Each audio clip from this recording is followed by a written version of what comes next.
As Chief Commoner, it's my very special privilege to welcome you to Guildhall, headquarters of the City of London Corporation, for Emergency Services Day 2020.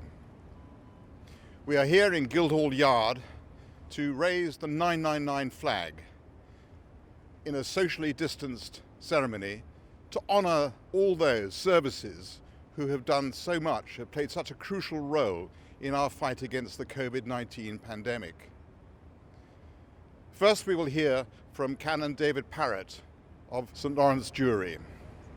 And after that, the flag will be raised. And we will then observe a 2-minute silence.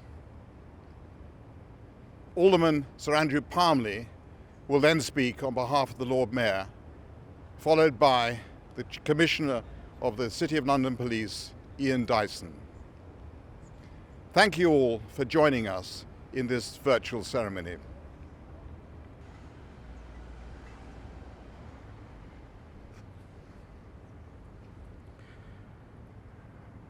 We have gathered here this morning to mark National Emergency Services Day. This is an opportunity to give thanks for the work done by the emergency services, the police, the fire and rescue service, the ambulance service and the Coast Guards.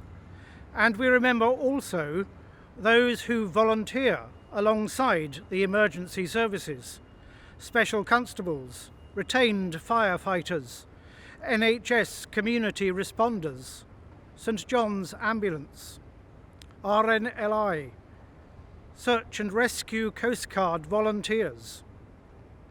It is said there are about 2 million people who work or volunteer in the emergency services in the UK, and that over the years almost 7,000 have given their lives in the service of those in need.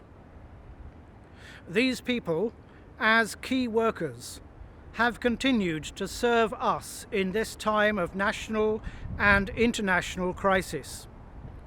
So let us first remember the risks taken by those who work in the services. We pray for those who respond at the first call, for those who move towards danger, bringing hope and comfort, for those who serve, protect and guide others to safety, for those who risk their own lives for the sake of others. And let us also remember those who have died in the service of others. As we are reminded of those who are part of the emergency services, we raise this flag to celebrate their work and to offer our desire to support them in all they do. And we pause in a moment of silence to remember them.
Let us pray. Almighty God, we thank you for our emergency services, and we give honour to those who willingly take risks and make sacrifices for others on a daily basis. May this flag be a sign and symbol that they are not alone, and that we stand with them in all they do. Today, we honour and appreciate our emergency service personnel in all their various roles. In the heart of danger, sorrow, pain, and anguish, give us strength and courage. Give strength and courage to all men and women of the emergency services across the UK. Grant them your loving presence, that they may continue to find life and hope in the midst of destruction. Keep them in your care and protect them in all they do. Amen.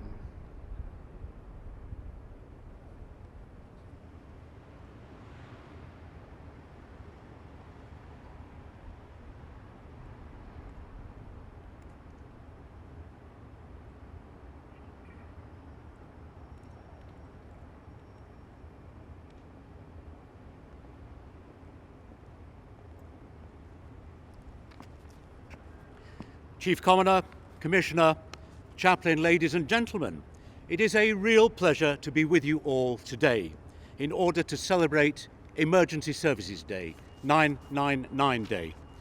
I am Andrew Palmley. I was Lord Mayor in 2016, and I have the privilege of representing the present Lord Mayor, Alderman William Russell, who greatly regrets he cannot be here in person this morning. I feel very proud to have seen the Emergency Services flag raised in our historic Guildhall Yard. And I would like, officially and publicly, to thank all of you and your colleagues for the exceptional work we are recognising today. This past year has been unlike any other, and every one of you has played a part in keeping the city, its inhabitants, and the people who work here safe. For example, we remember with shock the stabbings which took place at Fishmongers Hall, the remarkable response to the COVID-19 pandemic from ambulance drivers to clinicians at Barts, and in the International Year of the Nurse and the Midwife, we remember the dedicated work of so many nurses. In every single everyday incident which requires your expert support, you have kept us safe and well. Many of you will know people who have acted with great bravery and selflessness. And some of you will know people who have given their own lives for the sake of others. This commemoration today marks the work of each one of them, as on behalf of the city and the nation, I say thank you. In the coming year, we will face many great as yet unknown challenges. But there is one thing the people of the United Kingdom can rely upon, and that is that we have the very best first responders in each and every one of you. The City of London salutes you. Thank you all very much.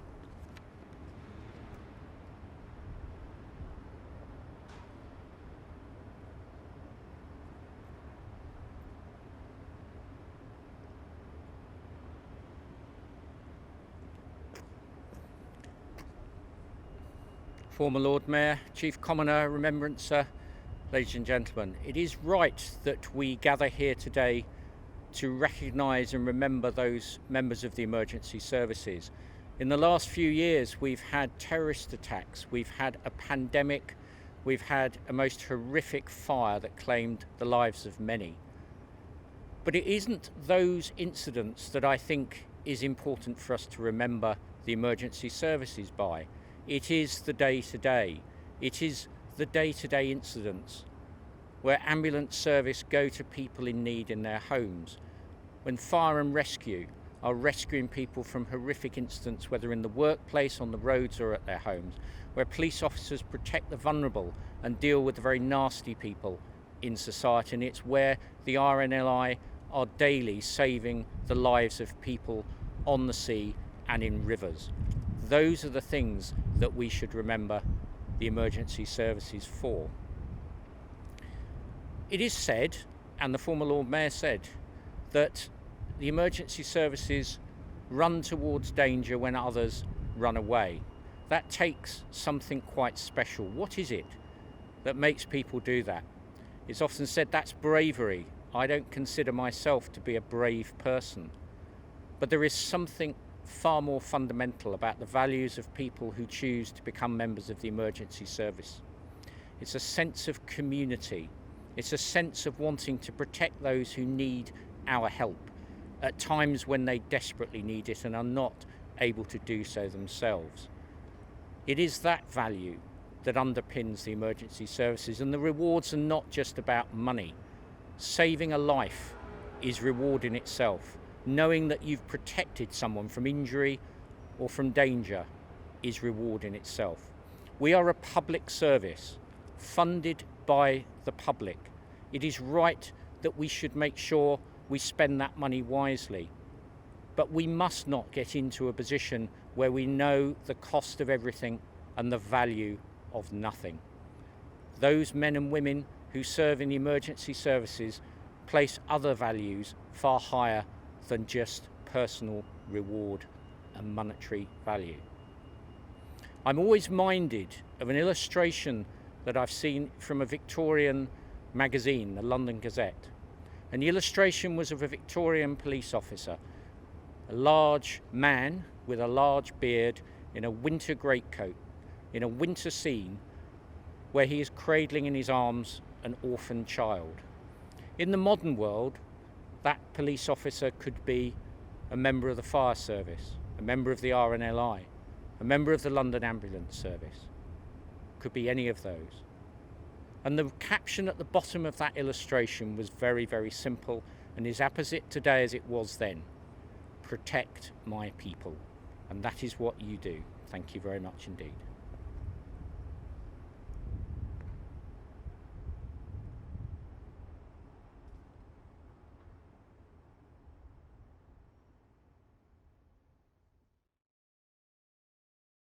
Well, everyone, it's a great pleasure to host you all this morning. Monday's official celebration looked very moving, and I'm really pleased that we could continue those celebrations today. So let me run through today's events. First, we will hear two speeches, which will give us an insight into what life is like for the emergency services right now. You heard in the video from Commissioner Dyson about the City of London Police's efforts during this time. And we will also hear from representatives from the fire and rescue services and medical services. Following that, we will have a panel discussion with members of the emergency services. These people are actually on the ground, and I'm delighted they could join us today. So let me welcome our first speaker, Dominic Ellis, the Assistant Commissioner for the London Fire Brigade. Thank you very much.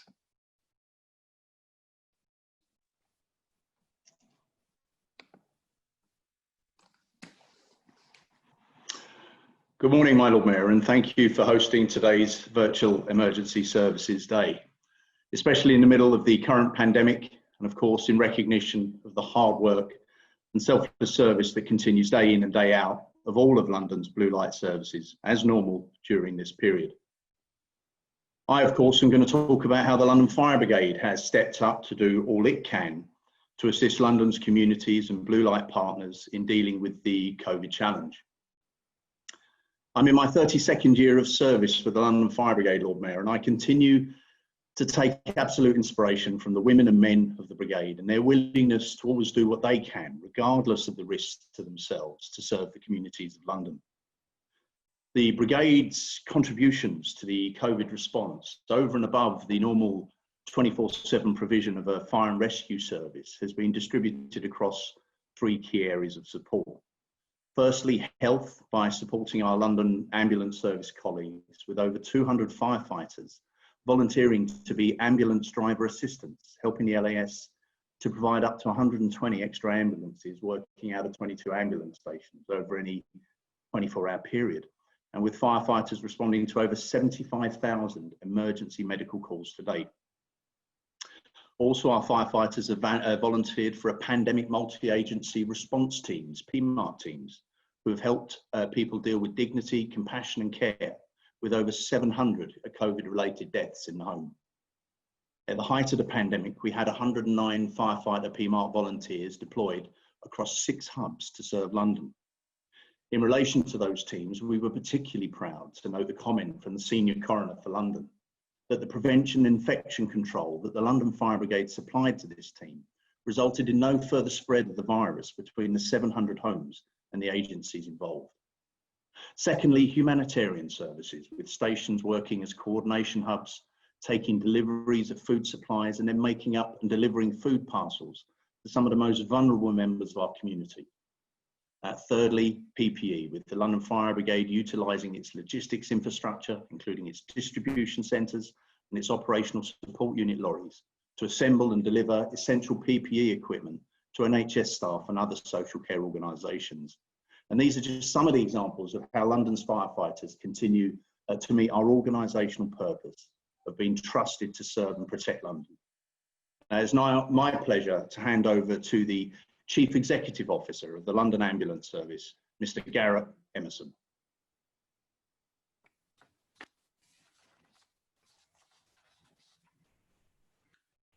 Thank you very much indeed, Dominic.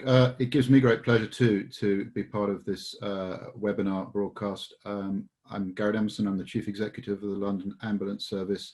We're one of the busiest ambulance services in the world. We respond on an annual basis to something over 3 million 999 and 111 calls and attend over 3,000 incidents a day.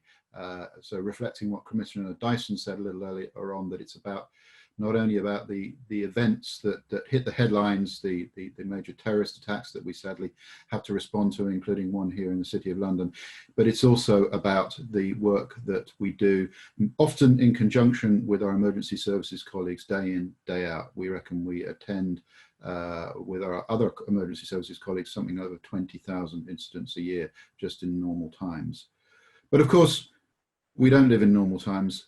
This year has been a year like no other, with a global pandemic in terms of COVID-19 that, in terms of the UK, hit London first. And because of the nature of the work that we do in London Ambulance Service, we were right at the forefront of the response to that in those days and weeks, even before the national lockdown came in, when COVID cases were growing at a very fast rate across London. We had to respond, and we had to respond incredibly fast. And we couldn't have done that without not only the brilliant support of the 7,500 people who work with us on a continuous basis, but also nearly 1,000 additional volunteers and staff, ranging from the firefighters that Dominic's talked about, through to paramedic students, to returning retired personnel, to staff from other organisations, airlines and so on, who'd been laid off or furloughed during that time, who volunteered their services to come and work in call centres, in control rooms and on the road. And to those many organisations as well that worked alongside us to enable us to respond and rapidly and hugely increase the number of ambulances we were able to deploy on the road with clinicians on them at a time when, like every other organisation in the country, we were losing staff to self-isolation and sickness. I want to say thank you to all of those people who've gladly given their time and their services and have responded in London's time of need over this last 12 months. And finally, can I just say thank you and pay tribute to those members of the London Ambulance Service who we've sadly lost over the last 12 months, to Ben and Ian and Melanie, Gordon, Avril, Nicholas, Kevin and Paul. To you, and more importantly to your families, friends and relatives, thank you for the combined 220 years plus service that you gave to our organisation and to London. And with that, I'd like to thank you and hand back to the Lord Mayor.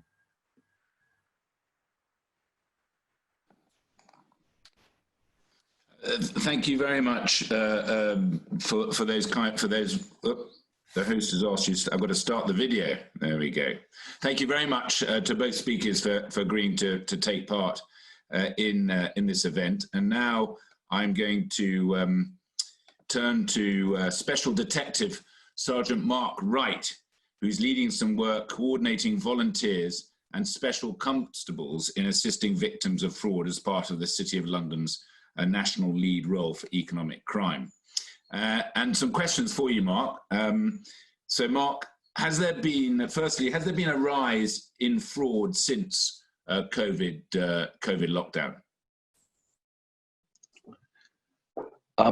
Good morning, Lord Mayor. Yes, in terms of fraud, as we know, fraud is certainly a high percentage of criminality.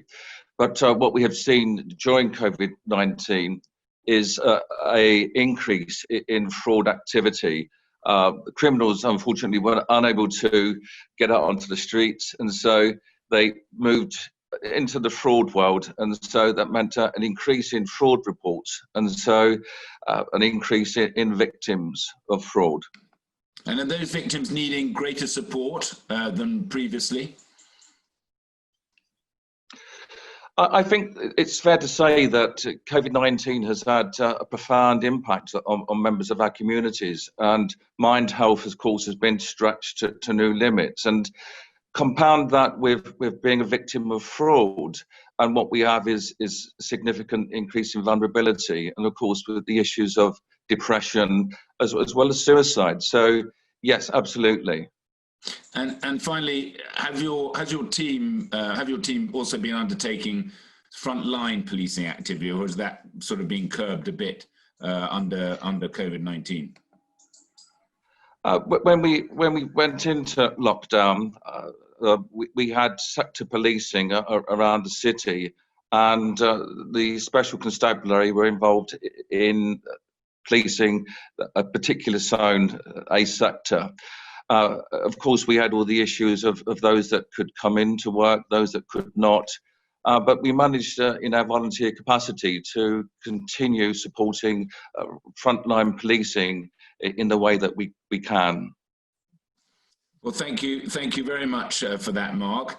And now I'm going to turn to Hannah Bailey-Reardon, leading firefighter, stationed at Dowgate Fire Station, which is the local fire station to the Mansion House. And Hannah, actually, I may have met you when you came to the children's Christmas party, and I still need to visit Dowgate. I promised I would, and I will make sure I do that. My term has been extended till November 21, so hopefully we've got plenty of time to make sure that I come and visit.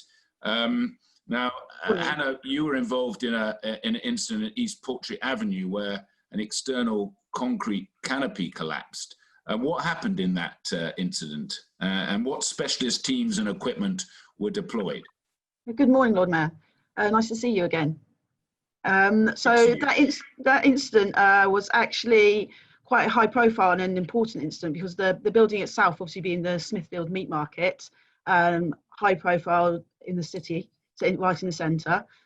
So what actually happened, we got called to the collapsed structure, and it was a person potentially trapped underneath. So immediately our incident is heightened. So on arrival, we saw approximately about between 20 to 40% of the collapsed structure of the roof had fallen down into the pedestrian walkway. We quickly established that we needed to make sure that the building itself was secure. We made sure that we created a secure area for our crews to work in. We deployed what we called our aerial platform so that we could get a clear view from the top of the building, and requested our urban search and rescue to turn up with a drone, which is a very good new piece of equipment that we could fly into the building and make sure that when it was clear, no persons were there, and that we could check the building structure. Along with our urban search and rescue, who are specialists that can, if we need to, shore up the building to make it secure and to hand it back, obviously, to the City of London Corporation. Along with some CCTV, we were able to establish that there was nobody there, along with using our thermal images cameras. and to make sure the building was safe, which we did. So it was quite an important incident, but very good, very interesting. Not the usual day-by-day fires that you come by. Anna, thank you very much, and well done, and look forward to meeting you and your crew sometime in the future. Definitely. Now I'm going to turn to volunteer crew member Stephen Wheatley. And Stephen, what you don't know is I had a call with Mark Dowie just last week, so I know a bit more about Tower Bridge, and you're moving at some point, and there's a bit of a fundraiser coming so that we can get you down to a new location where which is in better order than what you have at the moment. So I'm very keen to hear about how many call-outs does the Tower RNLI attend in the city, and how are the stations manned, and how many crew you have? Okay, yeah, good morning, Lord Mayor. Thank you for that. It's always reassuring to know that your chief executive has briefed your interrogator before you talk to them. I dare say I'll hear from Mr. Dowie later on. Yes, dealing with the station issue, the station we have was built in about 1850 when the fastest thing on the river was probably a paddle steamer, and it's now having to deal with fast-moving boats, creating lots of wash. It's done sterling service, but is going to be replaced, I believe, in the next year or so, at a cost of somewhere around about £4 or £5 million. And it will be a landmark building, which I hope London will be proud of in such a prominent location, just on the boundary of the city. To turn to your second question, or your question, in total, Tower Lifeboat Station does, on a normal year, around about 600 shouts, 600 jobs, making us the busiest station in the UK, of which around 250 are within the City of London area, which we define as from Tower Bridge up to Temple Arch. And we work with colleagues, many of whom are represented here today, the fire service, the City of London Police, and also the paramedics from London Ambulance Service. And it's generally a team effort. We're very good at getting the casualty to somewhere dry and getting the grown-ups to take over from there. Sorry, did you want me to talk about No, go on. Yeah, thank you. So the station, the commitment of the RNLI on the River Thames is to provide a launch within 90 seconds, day or night, to do which we operate in a very different way from those stations on the coast. And we man the station 24 hours a day, 7 days a week. And we go and stay on the station for we do 12-hour shifts, much like the fire service do. And so that's how we man it. And to do that, we have 65 operational volunteers, of which 55 of us, and I'm privileged here to represent them, are volunteers, and 10 of them are paid employees of the RNLI. And we are representing 5,000 volunteers throughout the United Kingdom. So that's to give you some sort of scale of the RNLI. It costs just under £500,000 a year to run the enterprise. Much of that comes from the City of London Committee, but every single penny the RNLI needs comes from public donation. And like every charity, we've had quite a difficult first half of this year because we've not been able to engage in our normal fundraising activity. And so, yes, turning to the matter of money, yes, we're raising money specifically for the station. And I am personally raising money. I'm doing a virtual marathon on the 4th of October to raise money for that cause. Yeah, and I offered to help in any way I could. You'll be pleased to know, to your chief executive. And one other question there. What I didn't know is that I think he said 4 stations, including Tower Bridge, Gravesend, and you can name the other 4, do 20% of the RNLI call-outs. Yes, that's right. Which I found a staggering figure. Yes, I think we need to put this in proportion. So let me name the stations first to give them credit where it's due. So we're on the tidal Thames. Yeah. Teddington is a shout boat, so it operates like a coastal station, but it's in the heart of suburbia on the beautiful river at Teddington. They operate downstream and upstream. They have a facility to go onto the canalised bit of the Thames. Next one down is Chiswick, and then we have Tower, and then we have Gravesend. To compare our shouts with those that the crews on the coast do is actually very difficult. yeah, I've spent a long time on in the coastal areas and talking to their crews. Some of their jobs can last 6 or 8 hours. I've been involved in a job where a life was saved that took 90 seconds. So they're very different jobs. Yeah. And indeed, but we do, as Mr. Dowie has said, do something like 20% or so of all the jobs the RNLI does. All those jobs, even though they're quick, they're still very, very important to the individual that we're involved in. Thank you, everyone. That's left me to say thank you to all the speakers. It's been a really special event. Again, I'm sorry I wasn't there live at the beginning of the week, but I'm deeply proud to represent all 999 first responders in the city, and they will always have a good friend in the city and the Lord Mayor. And thank you very much.